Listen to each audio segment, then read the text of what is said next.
que era una serie de... Bienvenidos a todos y a todas a esta nueva entrega donde vamos a trabajar los códigos andinos. Códigos andinos desde lo que representaría las ruinas precolombinas. Y vamos a ver cómo representan diversos elementos de la cosmovisión andina y aprender sobre ellas y como fundamento para comprender justamente esa finalidad de la construcción dentro de los arquetipos andinos. Entonces, en esta parte sí que vamos a hablar un poquito de todo lo que es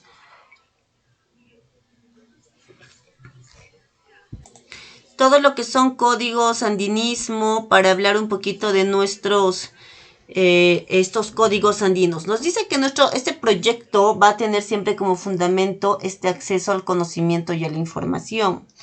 El conocimiento de las raíces que anclan a la tierra que habitamos y que fueron siempre territorio andino, borradas a fuerza de la naturaleza y desarrollo de actividades de explotación minera.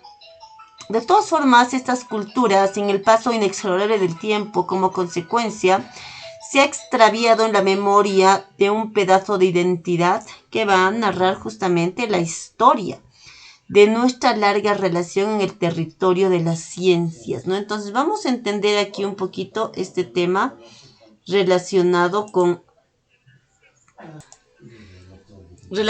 todo esto que va a tener que ver con esos fundamentos, ¿no? O sea, nosotros tenemos que entender como códigos andinos a toda esta parte que los requisitos, si es que la ética formal del chamanismo andino.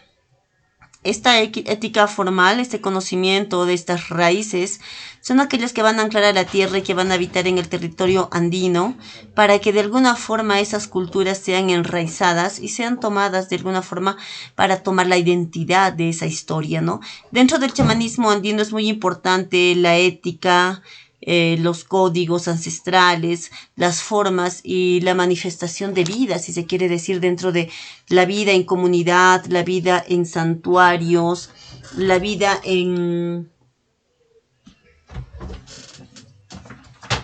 unidad con la comunidad. Entonces el chamán, al ser el sanador, el antiguo, el sabio anciano que va a llevar de la mano justamente la comunidad en los procesos de la sanación, va a ser sumamente importante que esa convivencia, que esos modos de vivir, esas normas, esas reglas, esa ética que se le va a poner dentro de la convivencia, vayan a ser importantísimas a la hora de ver el comportamiento chamánico, el comportamiento y la ética, ¿no? Esto va a venir desde lugares atemporales. Estos códigos ancestrales y lugares intemporales nos dicen, ¿no?, que dentro del mundo andino se posee un gran conocimiento y algunas culturas que llegaron a ostentar y a conservar ese mundo espiritual, gracias a que a través de ellas se habían codificado las prácticas básicas fundamentales que sustentaban la vida a partir de la comprensión de la geografía. Esto es importante, chicos, porque dentro del chamanismo vamos a trabajar como el microcosmos hombre. Viene a representar el microcosmos, el hombre cosmos, el hombre total, el hombre estelar, dentro de nuestra geografía y dentro también de esta cosmovisión. Los apus, espíritus del Ande, van a tocar acá un tema bastante manifestado a la hora de que nosotros vayamos a ver el campo sanador, ¿no? Trabajamos mucho con el tema de conexión a nivel andino y puntos geográficos dentro de los procesos de sanación. Los nevados son santuarios de sanación, las montañas son santuarios de curación. Por eso es que siempre el chamán viaja, el chamán se va y se interna en la montaña, se interna en el Ande para entrar en esos santuarios y para conectar con ese proceso de sanación magnífica que trae él mismo. Estos pueblos, aún en la fecha, están manteniendo esa armonía a la vez que han logrado asimilar el contacto con el mundo occidental. Entonces, esos principios que nos han llevado a encontrar su lugar en esta tierra y que reciben el nombre de códigos andinos que se ordenan en 7 leyes fundamentales. El Paco, sacerdote, Jero, Nicolás Paucar, los describe de la siguiente manera. Nicolás Paucar, como ya los había estado mostrando en Huacas, Religión Andina, es un gran cronista que justamente hablaba mucho de estos temas marcados de la cosmovisión, ¿no? Entonces, en estos pueblos o Paco sacerdote, vamos a ver la siguiente línea o el siguiente lineamiento dentro de los códigos sagrados. Y acá vamos a ver, ¿no? Vemos el causai. ¿Qué vendría a ser el causai? Implica que yo debo reconocer que estoy vivo. Es la existencia, es reconocer mi existir, es decir, yo como Nicolás estoy vivo, ¿no? Yo como tal persona, cada uno debe reconocer su propia existencia en el cosmos. Esto del causai, para nosotros sería un elemento. Este tema del Kaswai nos va a llevar a nosotros a implicar este tema del debo conocer, que estoy vivo. Es la existencia, es reconocer mi existencia, es decir, yo existo, ¿no? Cada uno debe tener ese campo existencial. Y en esta parte vamos a ampliar un poquito este causai. Suma causai representa idea del proyecto social dentro de las comunidades indígenas que va a dar como entendido la propuesta basada en la intuición, en la vida andina amazónica. Sumac se traduce, por ejemplo, bella, hermosa, espléndida y causai, vida, existencia. Dentro del Sumac causai vamos a encontrar el concepto que surge de la particularidad que encuentra en permanente construcción, que va a oscilar apropiadamente dentro del buen vivir. El buen, es anclarnos a la vida. Desde Carl Gustav Jung ya se hablaba un poquito de todo esto que tenía que ver con la vida, con la expansión de la vida y con la máscara social. Carl Gustav Jung nos habla de la máscara social cuando alude al tema de que nosotros presentamos una máscara al exterior, ¿no? El Sumac causai es integrar ese arquetipo de la máscara social con los diferentes elementos arquetípicos como la sombra, el ánimo, ánimas, para alcanzar eso que nos habla en psicoanálisis la individualización inconsciente, ¿no? Desde Sumac causai, el buen vivir va a tener que cada uno va a tener que ir a encontrar esa capacidad de reencontrar con su propósito de vida, de conectar con ese propósito de vida y en ese propósito poder expandir esos diferentes campos integrativos de su inteligencia personal, anímica, si se quiere decir. Sumac causai nos va a invitarnos dentro de la cosmovisión andina y de la ética dentro de los chamanes andinos a conectar con nuestro poderío, con esa capacidad creadora, con esa capacidad de anclarme en ese buen vivir. Para los indígenas, andinos, nativos, todo esto es tan simple realmente como conectar con la risa, conectar con el baile, conectar con los rituales de inicios de las cosechas, donde el indígena andino va a buscar anclarse a una identidad, a un personaje, a un ego estructurado, podría decirse, a una identidad estructurada dentro del campo de la psique humana, y para saber armonizar inteligentemente todo lo que tiene que ser su presencia, su vida, los diferentes mecanismos en los cuales se desarrolle el indígena andino, ¿no? Para poder conectar con los poderes y la magnitud de la vida. Como les decía, y siempre lo trabajamos también en constelaciones familiares, avanzar hacia la vida, dar un paso hacia la vida, porque hay muchas personas que dentro de la terapia sistémica encontramos el tema de o yo por ti, o yo me muero por ti, o tú por mí, en donde se ven diferentes desórdenes a nivel sistémico, donde sacrificamos vida por otros. No vivimos nuestra vida, estamos viviendo por otros y para otros. El hacerme cargo de mi vida, de mi capacidad y de todo lo que yo pueda brindar al mundo y brindar a la sociedad, sería dentro de este campo del andinismo el sumaj causa, que vendría a ser mi identidad. Otro elemento que podemos ver acá es el anya. El anya es el proceso de acompañamiento donde uno comparte su punto de vista y reconoce el punto de vista del otro como verdadero, parcial, donde mi verdad es complemento de la verdad y de los demás, para caminar en el camino de la sabiduría y de la abundancia. Kapajñán. Kapajñán representa el camino de la sabiduría, de la abundancia, el camino sacerdotal, que nos va a llevar a conectar con el universo y con el todo. Anya. Anya es el proceso a través del cual el sacerdote o la sacerdotisa inca va a poder dialogar, compartir. Acá hay un término de debate que no sería debate, o sea, en el mundo andino no se debate. Eso está para el gobierno, para las mesas directivas. En el anya uno comparte lo que piensa, lo que siente, sin buscar imponer su punto de vista, sin buscar avasallar la mente ajena, sin buscar que las personas o el clérigo o frente a quien esté o la grey compre esa idea. El anya es una forma de expresar una realidad que yo estoy viviendo, renunciando a la capacidad de que otros abracen también esa realidad.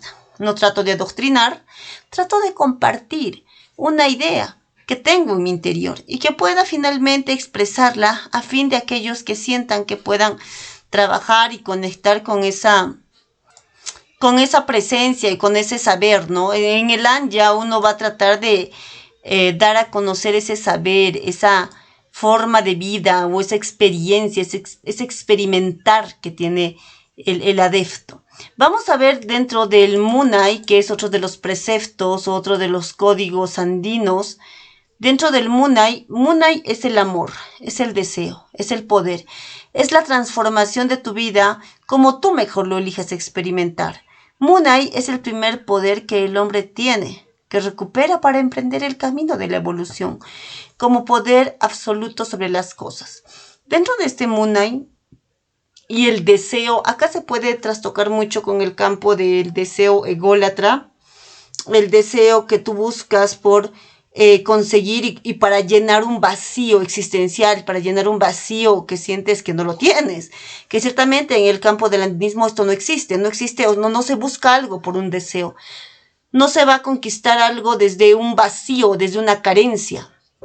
En el Munay, el amor, el deseo de poder transformar algo en tu vida lo tomamos como un elemento evolutivo alquimista. Se trabaja mucho desde la alquimia inca, donde se va a buscarse evolucionar. Este Munay tiene más que ver con el camino de la evolución, con el camino de ver esa transmigración energética, esa transformación energética, donde no voy a dejar de ser lo que yo quiero ser, sino voy a empezar un camino de alquimización, de transformación. El deseo se puede convertir en un anhelo, ya sea espiritual, ya sea económico, ya sea amoroso, en un anhelo de poder conectar con una energía sublime. Sabemos que si es que uno no tiene anhelo hacia algo, no consigue nada. Por tanto, el deseo llevado y guiado por la pasión humana, la pasión humanesca no integrada, es dolorosa. El deseo siempre nos va a llevarnos al dolor. Ya lo decía Buda, ¿no? La raíz de todo dolor es el deseo. Sin embargo, si yo transformo este deseo en el anhelo se convierte en mi principal fuente de conexión y en esa forma elevada, esa sensación elevada que me va a llevarme a experimentar lo sublime, ¿no?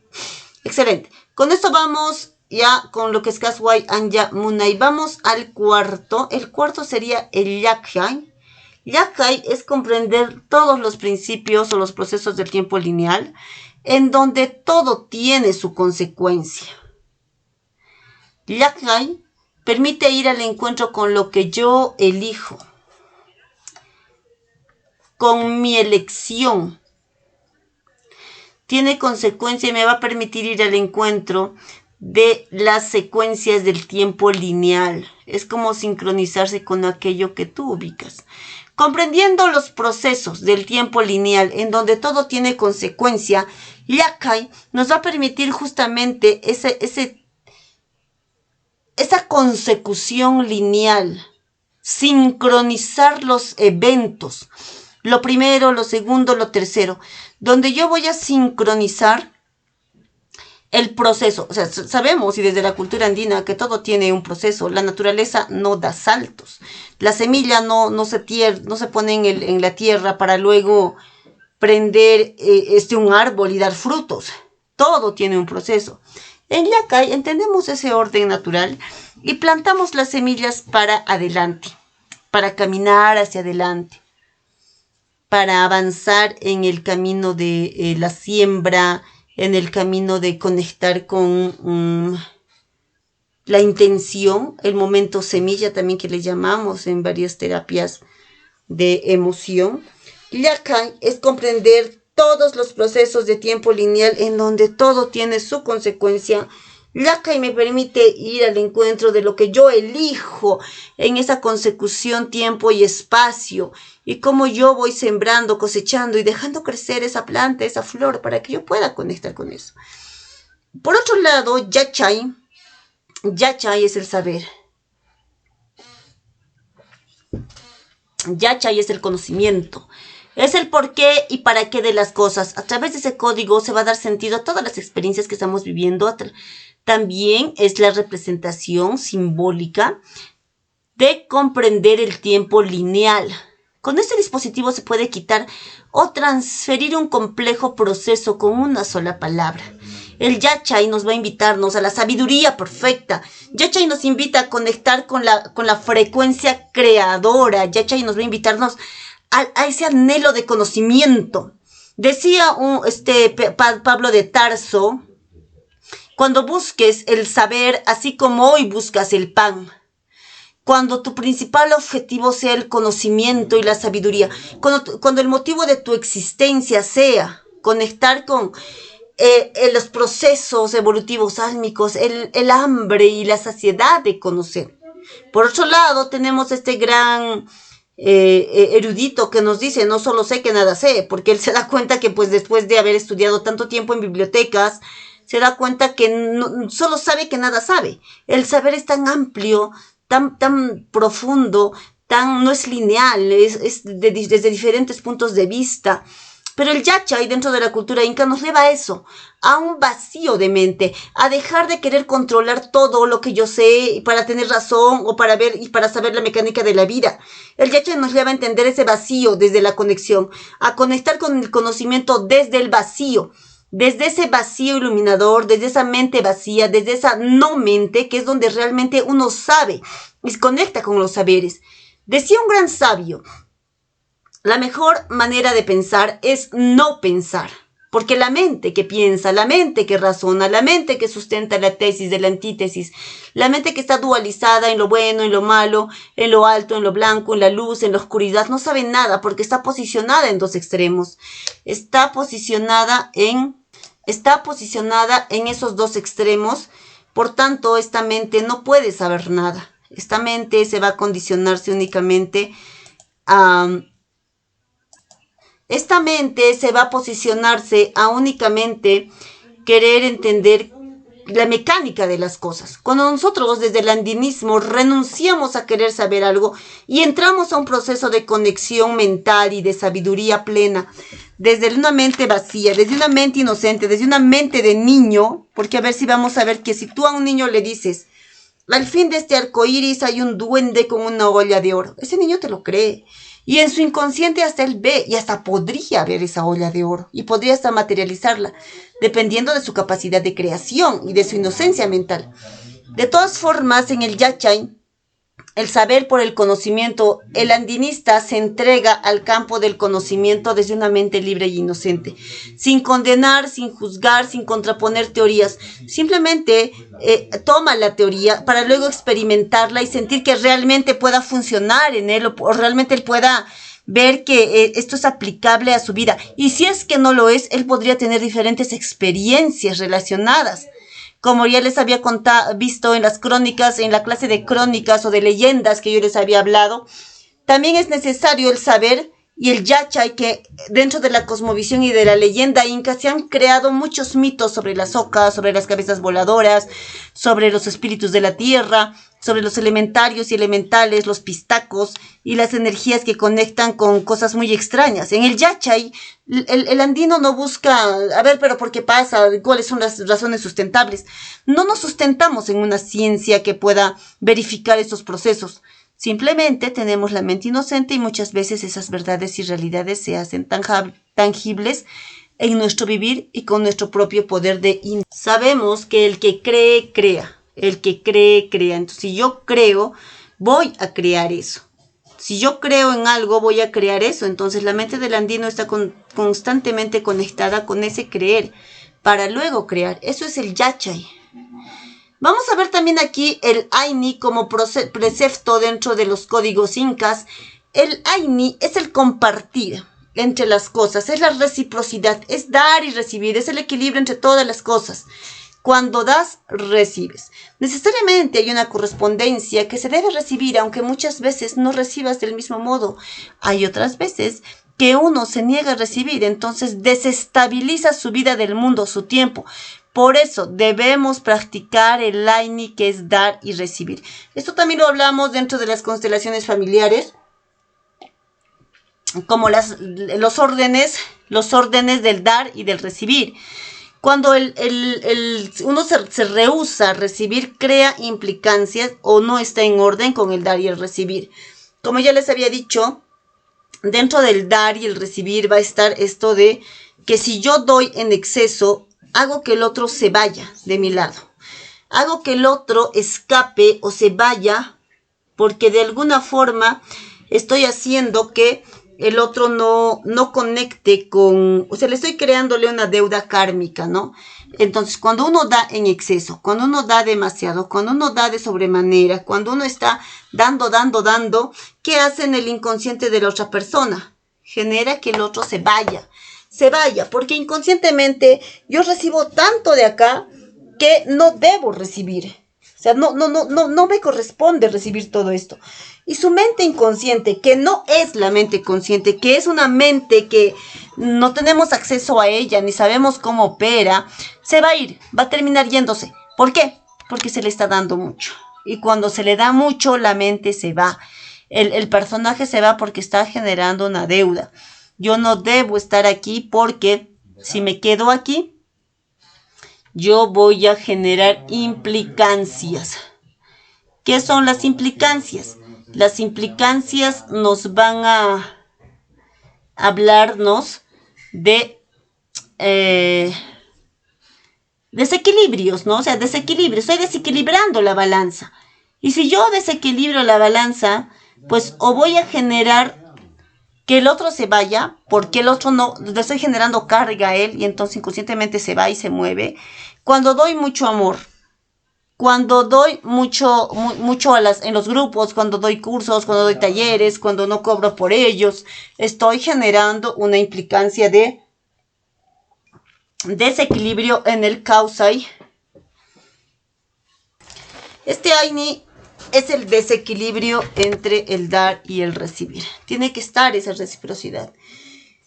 Ya les he dicho, se genera una deuda, va a generar un desequilibrio en el dar y en el recibir, va a generar una implicancia que si no me viene a mí, como que me pueden quitar otras cosas como salud.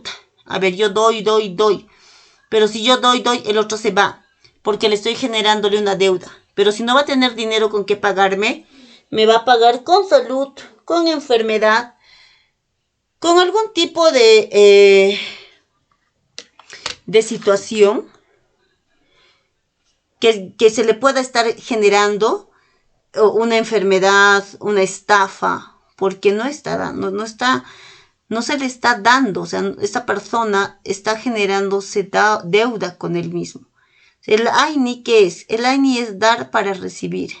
Y se hacen ruedas de Aini, ¿no? Tipo tómbola, perdón, tipo pandero, que también le trabajan en algunos lugares. Todos damos para un bien, alguien se lleva el pandero, se compra un carrito, lo que fuera, y luego el siguiente también se lleva el pandero. Entonces, allí en ese Aini está el compartir, está el dar y el recibir, que es una energía plena dentro de la cosmovisión, ¿no? Vamos al Cashuaypacha. En el Cashuaypacha es la existencia de la individualidad, de la inmensidad, es decir, tu existencia consciente en tiempo y espacio. Esos códigos van a reflejar una profunda capacidad, observación, comprensión del mismo tiempo.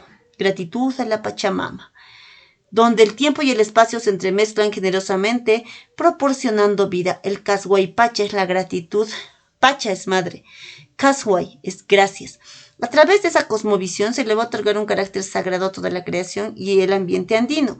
Se va a hacer parte de una estructura divina al entender que en sus montañas, ríos, valles, quebradas, sierras y altiplanos, lagos, islas, volcanes, solares, glaciares, está todo lo que uno necesita para entenderla, sumirse en ella y habitarla. Hoy el testimonio de esas relaciones sagradas son sumamente importantes, porque cuando nos sumimos a habitar la madre tierra, los testimonios que hemos tenido plasmados en las diversas construcciones, ruinas, piedras, cuyos propósitos originales en gran parte es un misterio.